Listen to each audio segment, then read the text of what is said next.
Hi everyone, my name is Moran Haidari. I'm leading the engineering and product teams for UNICEF's Office of Innovation, specifically with their blockchain work. I've been there for about 2 years now, and I'm not the most creative person, so you will notice that my slide title is the name of the conference. But hopefully the other details that I shared today will be of interest and of relevance to you all today. And Vanessa and team, thank you for having me today. I'm excited to share some info on this platform. So for those of you who don't know UNICEF, we are a UN agency that works in over 190 countries around the world. The UN agency focuses on providing help to children in the countries that we work in. We have been doing work for about 70 years now, and we, believe it or not, buy more than 1/3 of all the vaccines around the world, and then UNICEF helps distribute all of those to people that need it. In addition to that, we do have a lot of teams on the ground through the offices that we have, but also responding to emergencies and situations that may occur. Just last year, we responded to 281, which was a bit lower than the year prior, but still a ton of different things going on, and UNICEF has to help out to tackle these situations. And so that's the more traditional work that UNICEF does. UNICEF also has an innovation team, and the idea is through the innovation team, we look at different technologies, different data sets, and we try to think of ways that we can enable our employees at UNICEF to optimize some of the work that they do, whether it be tackling natural disasters or the outcome of natural disasters or dealing with health crises. Our team has a variety of different components that enable some, I guess, more modern approaches to the work that we do.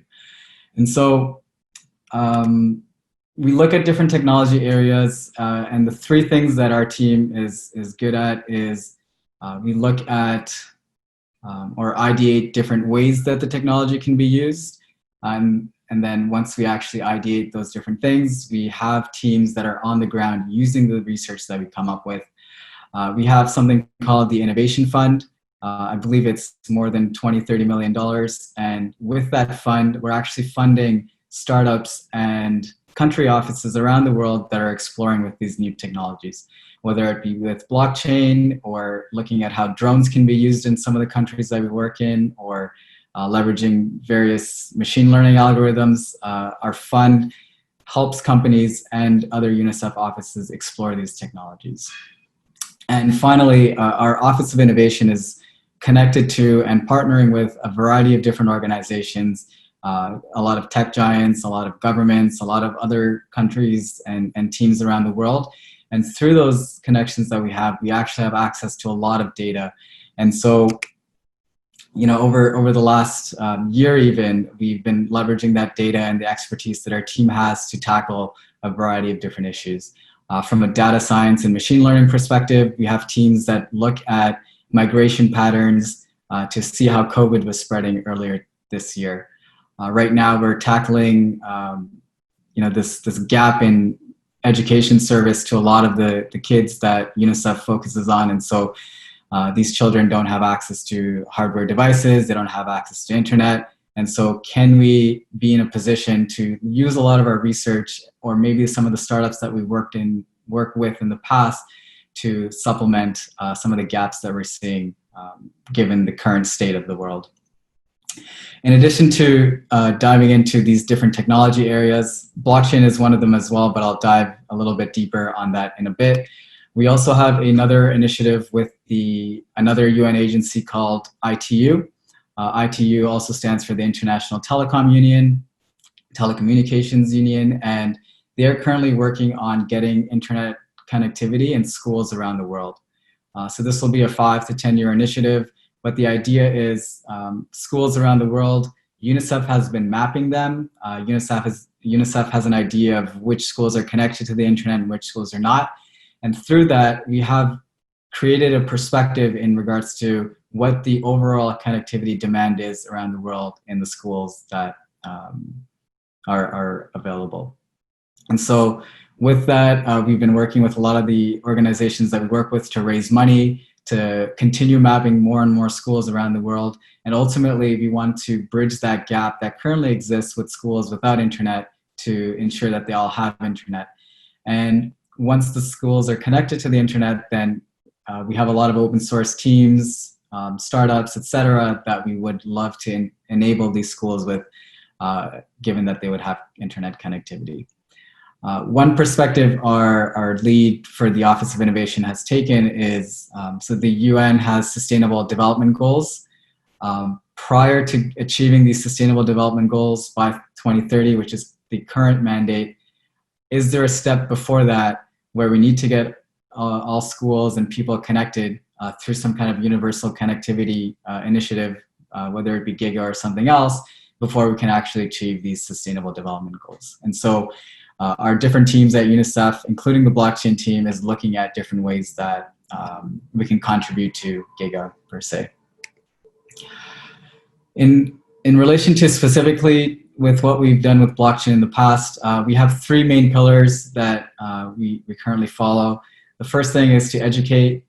We educate at UNICEF level, we educate at a UN level, and then we also do a lot of work with children and young adults around the world to get everyone understanding what are the fundamentals of blockchain. Starting with the Bitcoin white paper to having people write smart contracts, interact with smart contracts in the Ethereum blockchain. We just want to get more and more people familiar with, what is the business case for blockchain and how can I use it? In addition to educating a lot of these different groups, we also have teams within the Office of Innovation and a lot of the other groups that we work with that are actually prototyping and implementing various solutions.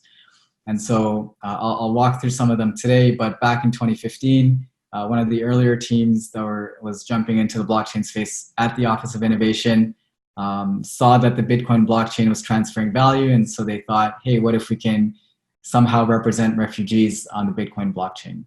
And I think at that time, we took a very closed-minded approach. We came up with a solution in-house, and then once we got into the field and we tried to use it, it didn't work out. And so, that was our first exploration in the blockchain space. Though it was a failure, a lot of the lessons learned helped drive some of the new things that we worked on after that. So the 2015 exploration resulted in a paper that we did with MIT to explain some of the complexities of using such a complex technology in UNICEF program countries. And since then, we've done a lot of different things around testing various types of smart contracts. So the multi-signature smart contract by Gnosis, for example, was a very popular one because organizations that UNICEF typically interacts with have more than one party overseeing a set of funds. And so we started, we deployed our own and, got familiar with interacting with the Gnosis smart contract. Later on, we hosted hackathons in Kazakhstan and Mexico. More recently, we've done some events in South Africa and Thailand through ETH Global or through UNICEF itself to make blockchain technologies easier to use for young adults. So we typically did a conference/hackathon style event, and then we had a bunch of young adults and children, get the fundamentals of blockchain and then also propose some solutions for local challenges. The work that we do also extends to some of our fundraising arms. So in France and Australia, for example, we have UNICEF national committees, and some of the work that they've been exploring is, given that their primary responsibility is to raise funds for UNICEF, can they also do that with cryptocurrencies? And so, some have explored simply setting up wallets and having people send Ether or DAI or Bitcoin to them. Others have actually had people run a web app on Google Chrome, and then as long as that website stayed open, it was mining some crypto on behalf of UNICEF, and then that crypto later got converted to a fiat amount that was sent to UNICEF as a donation. Our most recent line of work has been around the venture fund that I mentioned earlier. So the venture fund, we had our first blockchain cohort join UNICEF in 2019, and I'll dive into a little bit more detail what kind of work they jumped into or explored with UNICEF a bit later. And then the other thing that we worked on for the venture fund was to not only make disbursements in fiat currency, we also set up the framework and the rails to accept and spend crypto from a legal and accounting perspective for UNICEF as well. And I'll dive into some of the fun outcomes that have come out of the crypto fund since then. Some of the work that I wanted to quickly highlight before I get into the nitty-gritty. So, we've built out tools for UN agencies to use crypto. So we have a very light block explorer.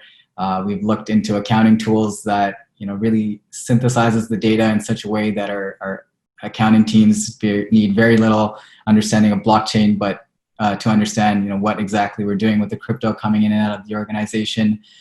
We've developed a brand called Surge to facilitate a lot of our learning events.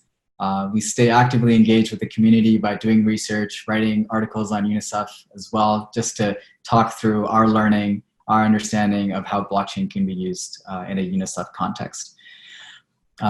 We've also done initiatives across the UN. One of the things that we worked on recently was called the Atrium. We understand that different UN agencies are also exploring blockchain, and so to optimize, I guess, the funding that we're getting from donors and optimize the learning that's happening in the blockchain space, this platform is available for people to share some of the research and prototypes and the code that's coming out of all the individual UN agency blockchain explorations. We've also created a very generic practical guide. Think of it as like a white paper for how the UN is using blockchain. It was a collaborative effort between UNICEF and a few other UN agencies to talk through what kind of work's being done at the UN with blockchain. Some of our newer work is going into how Giga can be empowered with blockchain. And so Giga, the idea is schools get connected to the internet, which would imply that local community or region that has the infrastructure to get internet will also have internet in the broader community. And so, this is very early on, but we start looking at what are the general use cases that blockchain now enables once these schools come online and the communities come online. So we're looking at digital currencies, DAOs. We're looking at DeFi. If you set up a DeFi hub in a school, what does that mean for teachers and parents and students? As schools come online, can we connect them to other crowdsourcing opportunities, whether it's through Fiverr or Gitcoin? And so we start, taking this initial approach, and later what this will turn into is a slew of prototypes that some will pass, some will fail, and actually be implemented, perhaps in some of the schools that get connected through Giga. For the latter half of this presentation, I wanted to focus on some of the more granular bits of our venture fund and how blockchain has kind of played a role within the venture fund explorations. To be brief, we have essentially this $20–30 million fund, and it makes investments into startups around the world that are looking at emerging tech. And it also makes investments into UNICEF country offices around the world that are looking to use, say, blockchain for some of their internal processes. Through that, what our Office of Innovation has been able to do is to actually set up very quick learning opportunities for a variety of different things. So, the companies and UNICEF offices get funding through the venture fund. We connect them with, the ecosystem partners that we have in the blockchain space. We have our own in-house expertise. We also have a pretty good pulse on who's working on what. And so if these groups are coming through the venture fund, we ensure that they're receiving the maximum benefit by being connected to all these relevant parties and expertise. Towards the latter half of the investment, we try to ensure that the startups or the venture fund, the country offices are ready to scale or continue the projects that they're working on. And so we connect them with business mentors and additional investment opportunities to ensure that their project can continue to grow. Over the last few years, I think on average, we do like anywhere between 10 to 20 to 30 startups per year. I think it's at least 85 and at least 55 countries, to be fair to this diagram. I don't have a more updated one, but I believe we're north of 100 at this point in terms of investments we've made at a country office level and a startup level, not just blockchain specific, but exploring emerging tech through the venture fund. For startups that were funded specifically for blockchain, our first cohort that was funded in 2019, they received a fiat investment of 100K. And we had companies in Argentina, Mexico, India, Bangladesh, and Tunisia. We explored, how impact funding could happen, how one group took the Dash blockchain, I believe, they forked it, and then instead of tracking a currency, they were tracking prescriptions to solve the double spending problem that they were seeing in their country with prescriptions that were being issued by doctors. W3 engineers, they took data, they wrote a smart contract to digitize the data, and then they were buying and selling data through a mobile app in refugee camps for people that didn't have access to data and were living with people in their community that did have access to data. I believe they did that on the Ethereum blockchain, and the layer 2 solution, I believe, was Raiden. I can check that later on. So if our team were to do all of these kind of explorations on our own, we would obviously have to staff up way more aggressively than we currently have. Our team is currently about 4 or 5 people, and so a lot of these startups allow us to quickly research and validate and invalidate a lot of the information that's coming out in the blockchain space. It's a bit blurry. So the typical roadmap for startups that join UNICEF's venture fund, whether it's blockchain or something else, they get selected, and once they get selected and onboarded, there's a ton of paperwork that happens, but once they're in, there's typically a workshop where all the startups meet with one another. They get connected with various industry experts early on, and then they kick off their build process. And so typically the startups that join us are building open source tech, and so they may need guidance from an open source perspective. They may need to rethink part of their business plan. And then we also have expertise available at a product level to dive into some of the nitty-gritty as well. Towards the latter half of the year, these startups are looking to get ready for their next year and so on. And so we connect them with investment opportunities and have them open source ready by the time that they are done with the first year of UNICEF's venture fund. In terms of what kind of resources these startups get, we have typically a portfolio manager that gets assigned to a group of startups. They meet once a month, and the work plan that the startup and our team works together building early on, we just follow through that throughout the year. If things are popping up, if they need comms help or design help or tech help, we have people on deck that are ready to support these startups as needed. We also have a ton of courses that we've built for these startups as well that they can leverage to understand UNICEF's ecosystem and some of the areas that we focus on. And it's not just limited to courses. So once the venture fund companies join UNICEF, we want to connect them with people so that they can test their product, test and validate what they're doing. And so yes, on the tech side and the support side, we have UX designers, we have devs, we have product teams that are willing to help out, but we also have programmatic divisions that provide the expertise that a lot of people just don't have. And so we have sanitation and water teams, we have people that are actually on the ground implementing a new education system in this post-COVID time. And so our startups that come through the venture fund get to access these resources firsthand, and it's great to see them work together and implement and test in this rapid fashion. As mentioned, we do have structured programs to build out new business plans or work towards creating something that's open source. We have in-house open source devs and mentors and business mentors. And then we also have ones that are external to UNICEF that meet with their startups to help them get what they need so that they are ready for funding later on.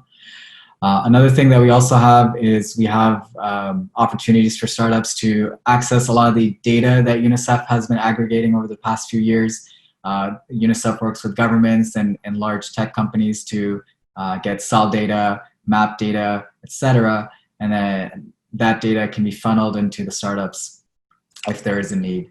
And so some of the initiatives are listed here. So we have Magic Box, where countries send, I think it started off with epidemic data and mapping schools data, but essentially it was a medium to collect government data in a fashion that did not compromise security, risk, etc.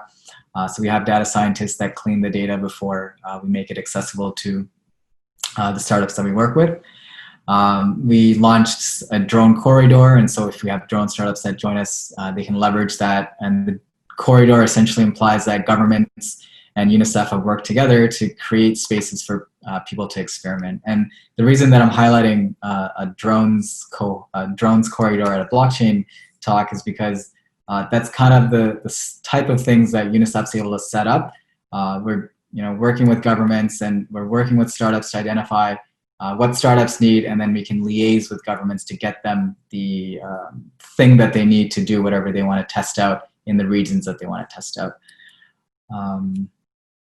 So over the last few years, we've had a ton of startups go through our venture fund, and I think a lot of them are now working with a lot of the tech companies that we normally work with, a lot of the institutions that we work with, and they've raised some additional funding as well.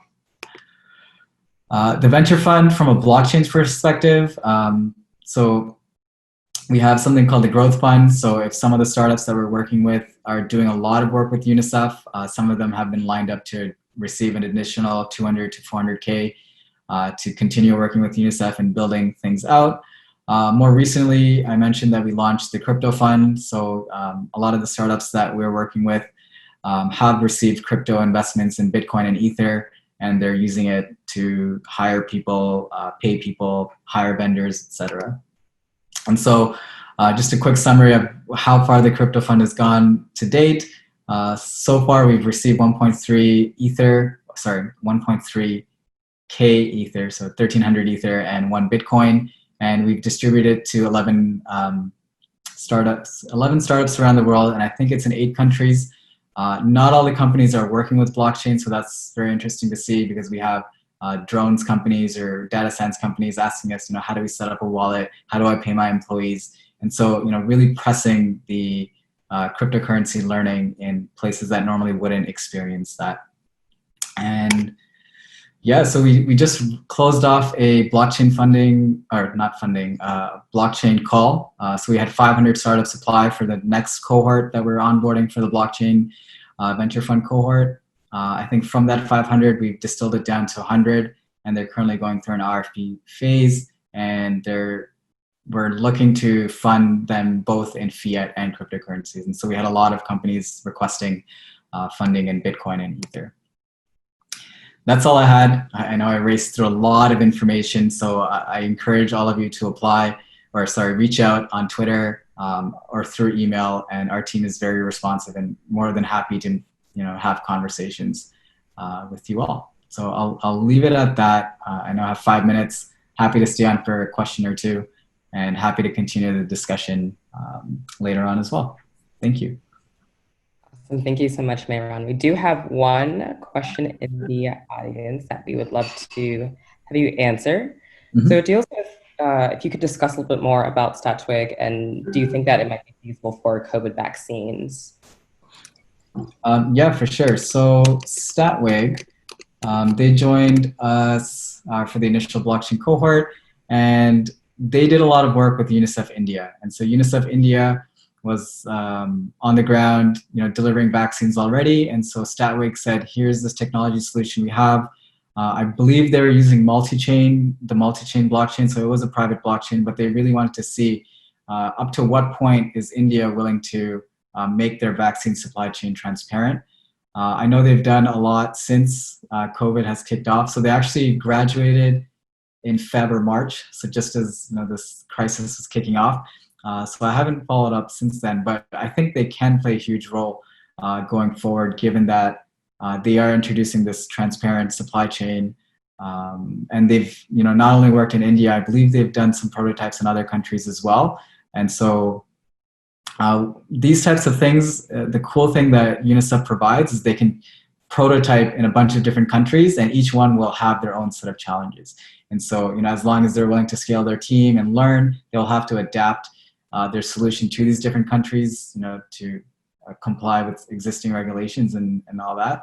But I think they are a good startup to keep track of for the near future. Awesome. Kind of just to wrap up, I have one final question for you. So you've talked a little bit about how the development goals have changed drastically. And I wonder, personally, do you think that emerging technology will be a part of our new development goals after we complete the SDGs? I think most definitely. And if they're not, if we don't have SDGs to say like every person should know how to fly a drone, I think the emerging technologies will be a bridge to accomplishing not only like future goals, but even our current set of goals.